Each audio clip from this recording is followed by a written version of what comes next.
Hey guys, this is Eliza and welcome back to a new video. So today we'll be wrapping up both the MedievalAthon and just July as a whole because it was an insane reading month. I think I read 32 books, which sounds fucking crazy, but I was in three readathons because I participated in the Reading Rush, the Buy Your Bibliathon and MedievalAthon, and I also was kind of in a graphic novel kick by the end of the month. I was just like, I want to read all of the graphic novels, so there's a fair few graphic novels on here that make up that 32 books. It's not as crazy as it sounds, I don't think. It still sounds crazy. So I've got my always fully booked planner here, and this is the July wrap-up section. So usually it stops here. I had to draw these ones in. This is my little key for what colours I use for what. But then I had to go over onto 2 sticky notes. That's all the books I read. So out of all these books, I read 9 audiobooks, 5 physical books, 4 ebooks, 2 ARCs/e-arcs, and 12 graphic novels. So first I'm going to start off with the books that I read specifically for MedievalAthon and talk about the challenges, and then I'm going to talk about every single other book that I read throughout the month. So the first challenge is Crown, and for this one you have to read a book where a character is fighting for the throne, and I read Crown of Coral and Pearl by Mara Rutherford. This is how that one sounded based on the description. However, it's not quite fighting for the throne, but obviously I still used it for this one because that's what the one I read for it. And obviously when you're going into a book you really have no idea if it's actually going to fit that challenge. You just have the synopsis to base it off of. So I'm using it anyway. So I really enjoyed Crown of Coral and Pearl. The only thing I didn't like was the insta-love. Story of my life. But anyways, well, it's not even just the fact that it's a romance, it's the fact that it's insta-love. Hell no. I will leave a link to my review down below, and I also won't be talking about the books too much in this video. I'll basically say if I like them or not, and if I really dislike them I'll say why. But for the most part I'll just not talk about it because we have 32 books to get through. So the next challenge was Helmet, and for this one you had to read a book with a dragon on the cover, and I read Scorched Dragon by Amy Kaufman. Obviously it has a dragon made of fire here on the cover. This is the second book to Ice Wolves, and I really enjoyed Ice Wolves. This is a middle grade fantasy, and I really enjoyed this one as well. It's just super fun, easy to read. I think I read this really quickly. It took me only like 2 days to read it, but that was because I had to sleep. I really enjoyed this one, and it fulfilled the challenge for having a dragon on the cover. The next challenge was Breastplate, and for this one you had to read a book with a shiny cover, and I read Stronger Than a Bronze Dragon by Mary Fan.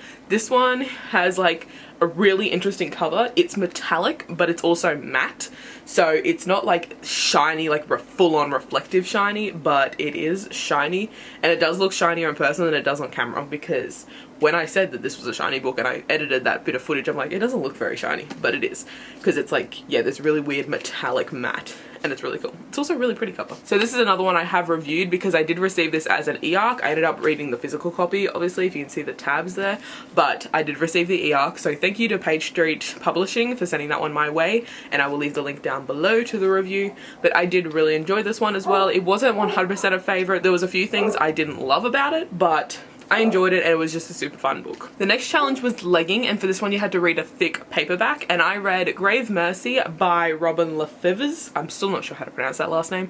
I did listen to this one audiobook, but I think this is a fairly thick paperback. It's nearly 500 pages, so it's counted as thick. And also, I don't really have many thick paperbacks except for this gargantuan thing, but I also have started this, so it wouldn't have counted for the readathon because I've already read, I think, nearly 60% of it before the readathon started, so I couldn't use that one. But yeah, I went with this one. This was an okay book. Like, there was a few things I didn't like about it, like the romance was very predictable and obvious, and I'm just like, oh really, get on with it. But the fantasy world was really interesting, and I'm curious to see what happens next, so I think I'll probably continue them on audiobook because it's really easy to listen to audiobooks that you don't absolutely love on audiobook because you're just listening, and if you got to a point where you don't like, you just zone out rather than reading. You're like, come on, let's go through this. So yeah, I think I will continue, but not my favorite book. So the next challenge is Boots, and for this one you have to read a book that is yellowed over time, and I read The Mistletoe Murders and Other Stories by P.D. James. This one has gone yellow over time. However, this book only released in 2016. Like, the book itself didn't release in 2016, but this edition came out in 2016. It should not be yellowing already. I have books here that are older than 2016 and they haven't yellowed. I did talk about my thoughts for this one more in depth in my biannual MedievalAthon wrap up, so I will link that one down below as well if you want to know more in-depth thoughts. But however, I just didn't like it. It was boring. It was predictable. This is 4 short stories that were mysteries. The author kept comparing the stories to Agatha Christie. No. So, didn't love this one, but it was yellowed, so it fit the challenge. The next challenge is Cloak, and for this one you have to read a book that has red on the dust jacket. I don't actually own this one, but it has a red cover, so I'm counting it, and that is Tiffany Sly Lives Here Now by Dana L. Davis. This one I did listen to on audiobook, and I really enjoyed this book. I did talk about this one more in depth during my reading rush wrap up, but I really enjoyed this. It is a contemporary with no romance. It's really based on family and also dealing with illnesses and stuff like that, and I really enjoyed it. It was a really good book. The next challenge is Sword, and for this one you have to read a book with something pointy on the cover, and I read The Hobbit by J.R. Tolkien illustrated edition, and Gandalf's hat is very pointy. This is a really fun challenge. I like this challenge. But yeah, I read this one. This is a really fun way to consume this story. Again, I talked about it more in my reading rush wrap up, I think it was, but I had a lot of fun reading this. I do like The Hobbit, but I prefer the movies to the books. I found the book a little bit boring. However, this gets rid of that boring aspect because it is a revised version, so you only really get to see the action parts, and it's really fun, and I like the illustrations. I always flip to this page. Gollum is creepy as fuck. Can we, like, what? Anyways, so yeah, I read that one for the pointy on the cover challenge. So the next challenge is Daggers, and for this one you have to read a book without assassins, and I read Red Sister by Mark Lawrence. That was really hard to say. I read Red Sister. This is another one I don't own, but I did listen to this one on audiobook, and I did enjoy it. There was a few things that made me, like, not love it, and it didn't, like, blow me away as much as other people talk about it, but it was an enjoyable adult fantasy book. It was fine, but yeah, it definitely didn't, like, blow me away. It wasn't like a 5-star amazing, so I'm not sure what these people are talking about, but anyways, I did read that one for that challenge. The next challenge is Bow and Arrow, and for this one you have to read a book that features elves, and I read Elvish by SG Prince. I kept saying SJ Prince in one of my previous videos. I can't remember if it was a vlog or a wrap up or a TBR or something. It's SG. So yeah, this one I enjoyed. This is another adult fantasy book, and honestly I had never heard of it before I read it during this readathon, because originally I was only going to do the clothing type challenges and then one of the weapon challenges. Originally I was going to go to do Sword and read The Hobbit, but then I was needing an audiobook at the start of the readathon because I couldn't read any of the other audiobooks during that time because they were for the reading rush or by MedievalAthon as well. So I ended up just looking up books with elves, and this came up and it was on Scribd, and I read it and I enjoyed it. It was quite good. It was a very in-depth world and I enjoyed learning about the world. I need to check, I think I did look up at one point but I can't remember whether it has a sequel, but yeah, it's just a really interesting world and it's like a build up to the war, so I think yeah, it does have a sequel, I'm pretty sure, because the next one is when the war actually happens. I really enjoyed it. Recommend checking it out, and I recommend the audiobook too because the narrator was really good. Now, moving on to the books that I read outside of biannual MedievalAthon challenges. So this is just all the other books and I'm just going to do them in order so that way I don't miss any. This is my July reads bullet journal spread, so I'm just going to go in order. So the next book I read was We Set the Dark on Fire by Tella J. Magier. No, K. Magier, I think. I'm not sure how to pronounce that. This one I listened to on audiobook and I really enjoyed it. I'm pretty sure I talked about this one more during my biannual MedievalAthon wrap up, and again they'll all be linked down below, but I did enjoy this one. It was a really quick, easy read. I listened to the entire thing in one day on audiobook and I just had fun reading it. Really interesting world, awesome characters, so yeah. So the next book I read was The Brightsiders by Jen Wild. This was a physical read. This one I read for the predicted 5-star read challenge for biannual MedievalAthon and I gave it 5 stars. It was freaking amazing.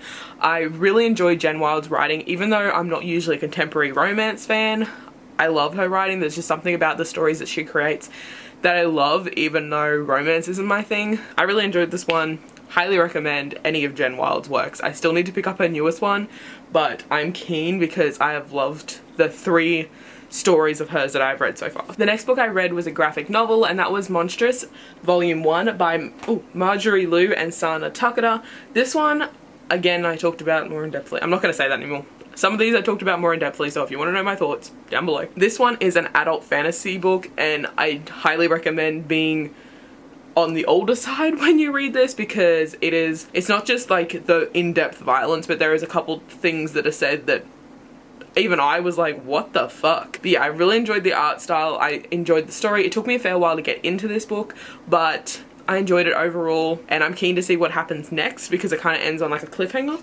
So yeah, I need to pick up the next one, and I did enjoy this one. So next book I read was Hot Dog Girl by Jennifer Duggan. This one was a YA contemporary romance audiobook that I listened to, and I didn't love it. It was predictable. It was boring. I did really enjoy the ending with Mr. I can't remember what his name was. The owner of the park.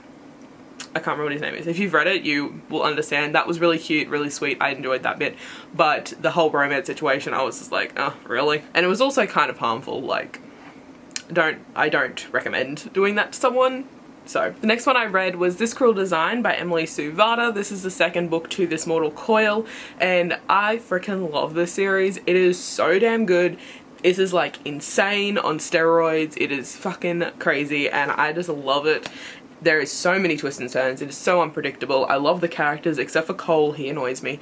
But yeah, I love this. So freaking good. The next book I read was Sorcery of Thorns by Margaret Rogerson. This was the book of the month for the YA book nerds for July. So obviously I had to read this one to create the discussion questions. I did read this one on audiobook, so I don't have any tabs in it, unfortunately. But I did really enjoy this one. It is a really interesting world, interesting characters. I had a lot of fun reading it. There's so much action. It's pretty unpredictable. Yeah, I had a lot of fun reading this, and I recommend. And also, this is everywhere. Everyone's like obsessed with it. I don't think I've heard a negative review about it, honestly, so yeah, definitely recommend picking this one up if you're a YA fantasy fan. So the next book I read was an ebook novella, and that was These Precious Scars by Emily Sue Varda, which goes with This Mortal Coil that I just talked about before. This is like 5 stories from the 5 captives when they were children, and it was fine. I don't think it added anything that was specifically necessary to the story, but if you're a huge fan of the story, might as well give it a read. And it's a free ebook, so you can check that one out. I'm pretty sure you can get it anywhere that ebooks are sold free. I got it on Apple Books, but yeah, it was just fine. I think I rated it 3 stars. Wasn't a favorite, but it was okay. The next book I read was The Smell of Other People's Houses by Bonnie Sue Hitchcock. This was an audiobook I read for the reading rush, and this one I enjoyed. I rated it, I think, 4 stars, and it wasn't like my favorite. It was enjoyable, it was interesting, it was a little bit quirky. I came out of it still not really knowing what the hell happened. It was just a bit weird, and I think when I wrapped it up in my reading rush, it made it sound like I disliked it more than I did, but like I said, it was fine. I enjoyed it. I gave it 4 stars, but I still came out of it confused, basically, is what I was trying to say. The next book I read was Harry Potter and the Prisoner of Azkaban by J.K. Rowling. This one I read physically, and I'm slowly making my way through these books. I'm doing a reread. I'm hoping to get through 2 more of them in August, and obviously I love this series. I don't think I need to talk about it anymore. I literally have an entire bookshelf dedicated to Harry Potter and the Fantastic Beasts series. So, yep. Moving on, the next book I read was another graphic novel, and that was Heartstopper Volume 1 by Alice Oseman. This is another author like Jen Wilde that, even though I'm not a contemporary romance reader, I've read her books and loved them. I've read I Was Born for This and Radio Silence. I still haven't picked up Solitaire, and there's a new one. She just released the information, I think it was yesterday or the day before. I saw it on Instagram for one that's coming out next year, and I'm keen. Yeah, and this is by her as well. This is, I think, her first graphic novel, and I'm pretty sure this was available online, because I think at the back of it, it says you can go and read the rest of it online if you want to, you know, read it before the book had come out. Volume 2 is out now though. But yeah, I enjoyed this one. It is a super quick, easy, just fun read. It is a male-male romance situation, and I just had a lot of fun. And like I said, even though it's romance, with Alice Oseman's books, there's just something about her writing. Well, this one, not exactly her writing, I guess, but her storytelling, maybe? Is that the word I'm looking for? That makes me enjoy her books. So yeah, recommend this one as well. And like I said, super quick, like I read it in like 45 minutes. Next I read We Rule the Night by Claire Eliza Bartlett. This was another audiobook, and I really enjoyed this one. It was a lot of fun. There was a really interesting world, really interesting magic system. I enjoyed the characters, and yeah, I just had a lot of fun reading it. I think I rated like 4.5 stars or something along those lines. And yeah, I just had a lot of fun. Recommend the audiobook. And it's got a really cool cover. I really want to buy that book, because if the cover looks like the pictures online, it will look awesome. The next book I read is another graphic novel, and that is The Wicked Plus the Divine Volume 6 by a heap of people. There's like 4 authors. Kieran Gillen is the main one that I know. I don't remember what these other people's first names are. This is an adult fantasy situation, and basically gods come to Earth and take the bodies of humans and chaos ensues. And I enjoy it. It's not my absolute favourite. It's very vulgar at times because it is adult fantasy, but I recommend it if you enjoy adult fantasy. It's quick, easy reads, and the artwork is really pretty. It's like really bright, and now every single page I show you is like black. It's like really bright and colourful. Next, I read 2 issues of a graphic novel, and that was issue 47 and 48 of Giant Days by John Allison. This is a YA contemporary graphic novel, and it's kind of got a fantasy feel just because the characters are a bit quirky and weird shit happens, but it is contemporary. It's like Scooby-Doo. It feels like it's a monster, but it's actually not. But yeah, I'm enjoying myself reading them. Like I said, I'm on issue 48, so I wouldn't have gone this far if I wasn't enjoying it. Not absolute favourite, but it's just fun. It's easy to read. I enjoy it, and I like the art style as well. So I had to read issue 47 and 48 to complete volume 12, but I did read those other ones, I think, back in June. So I had to kind of count them separately. So issue 47 and 48. Next we have 2 ebook novellas that I read, and the first one is On the Merits of Naturalness by Samantha Shannon. This is a book that goes with the Bone Season series, and it's basically like a guidebook to the abilities of the clairvoyants that are in this world. I wouldn't exactly say it was enjoyable, it was more of like, it felt like non-fiction, so you were just like learning about things, but I found it interesting, so I gave it 5 stars. And then next we have Becoming the Dark Prince by Kerry Maniscalco, which is a novella for the Stalking Jack the Ripper series, and this one is written from Thomas Cresswell's point of view during the events of Escaping from Houdini and afterwards. And the ones that were like during the events of Escaping from Houdini, I don't think were 100% necessary. I didn't particularly like Thomas in this book. I have liked him in the first 2, but in Escaping from Houdini I didn't like him, and reading from his point of view just kind of heightened that a little bit, so I'm hoping that is rectified in the 4th book that comes out, Capturing the Devil, because he's a good character, but I just didn't like him in this book, and that was emphasized in this ebook novella, so wasn't my favorite. The next book I read was an audiobook, and that was Death on the Nile by Agatha Christie. This is the next book in the Hercule Poirot series that I'm up to. Actually, I skipped one because Dumb Witness is before this, but I have to read that in August for a readathon challenge. I did skip one. But moving on. And of course you can read these well and truly out of order. Not often do they actually flow through. The odd one, they'll mention something in the previous book and you're like, okay. But you can read them separately, it doesn't matter. I enjoyed this one. I love Agatha Christie's work. Super unpredictable, super interesting, adult mystery, yeah, the deal. So the rest of the books are all graphic novels that I read, but basically I just needed something to read like at the end of the reading rush and like afterwards, so I'm just like, give me all the graphic novels. So the first one I read was The Prince and the Dressmaker by Jen Wang. This one has been going around, I keep seeing it. I think Chloe from Books with Chloe was talking about it in one of her reading vlogs, and it's just a super fun, easy read. It's about a prince that likes to dress up in dresses. I'll leave it there because it's a graphic novel, so it's super short, so I don't want to give anything away. But yeah, I really enjoyed it. It was super fun, and I'm pretty sure I read it at like 3 in the morning when I couldn't sleep and I was kind of delirious, but I enjoyed it. Next we have 4 issues of the Hi-Fi Fight Club series, which is also called Heavy Vinyl. I'm not sure if the series is called Hi-Fi Fight Club or the issues are called that, but the overall graphic novel is called Heavy Vinyl. I have no idea, but I see both names on Goodreads, so I'm confused. But yeah, I read issues 1 to 4. The full volume wasn't on Scribed, so I had to count these as issues. But yeah, I enjoyed this. It definitely led up to something, and no other issues are out yet, so I need to know what happens next. Please, someone, soon. Thank you very much. And then the last book I read, as I said, was also a graphic novel, and that was Mooncakes by Wendy Zhu and Suzanne Walker. This one everyone has been talking about right now because the arcs have gone out. This one doesn't release until I think August, later in August. I can't remember the exact date, but everyone has been talking about this book. I happened to see in Destiny from Howling Libraries haul that she had an e-arc of this, and I was like, ooh, I wonder if it's on NetGalley. So I went on to NetGalley, it was on a read now option. So I don't know if it was read now for everyone or that's one of the publishers that I'm on read now. I can't remember. I'm not 100% sure, but I basically got this one and then read it the same day.